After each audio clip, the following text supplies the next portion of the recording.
অসম চৰকাৰৰ মাননীয় মুখ্যমন্ত্ৰী হিমন্ত বিশ্ব শৰ্মা ডাঙৰীয়াৰ যোগেদি আমি 10 লাখ টকাৰ এককালীন সাহায্য আৰু এটা চাকৰি ফ'ৰ্থ গ্ৰেডৰ এটা চাকৰি বিচাৰিছোঁ।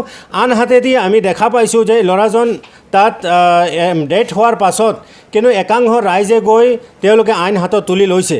গতিকে এই কাৰ্যক আমি তীব্ৰ ভাষাৰে নিন্দা কৰিছোঁ।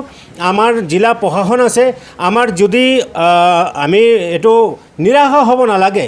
আমাৰ ওপৰত যদি খেলমাটি আউটপোষ্টৰ যিজন বিষয়া তেওঁ যদি আমাৰ ওপৰত অন্যায় কৰিছে, নিশ্চিতভাৱে তাত SP আছে, এডিশ্যনেল SP আছে, ওপৰ বৰমূৰীয়াসকল আছে। আমি তেওঁলোকক জনাবৰ পৰা আমাৰ বহুত আমাৰ থল আছে। গতিকে আমি এই ভিডিঅ'ৰ যোগেদি মই আপোনালোকৰ যোগেদি আমি গোটেই অসম তথা আমি লখিমপুৰৰ বিশেষভাৱে আমি সমগ্ৰ ৰাইজক এটা অনুৰোধ জনাম যে আমি কোনোদিন আইন হাতত তুলি ল'ব নালাগে। কিবা প্ৰয়োজন হ'লে নিম্ন স্তৰৰ কোনোবা কৰ্মচাৰী, কোনোবা ব্যক্তিয়ে, কোনোবা বিষয়াই যদি আমাক অন্যায় কৰে, আমাৰ ওপৰৰ ৰেংকৰ মানুহক আমি জনোৱাৰ ক্ষেত্ৰত আমাৰ সেইটো অপশ্যন থাকে।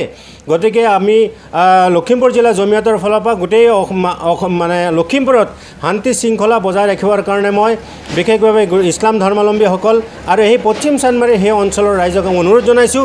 আৰু লগতে সেই শোকসন্তপ্ত পৰিয়ালবৰ্গৰ যিসকলৰ আজি ল'ৰাজন ঢুকাইছে, হয়তো কাৰোবাৰ হাজবেণ্ড ঢুকাইছে, কাৰোবাৰ পিতা ঢুকাইছে, নিশ্চিতভাৱে আপোনালোকৰ এটা মনত দুখ লাগিছে, আৱেগ লাগিছে।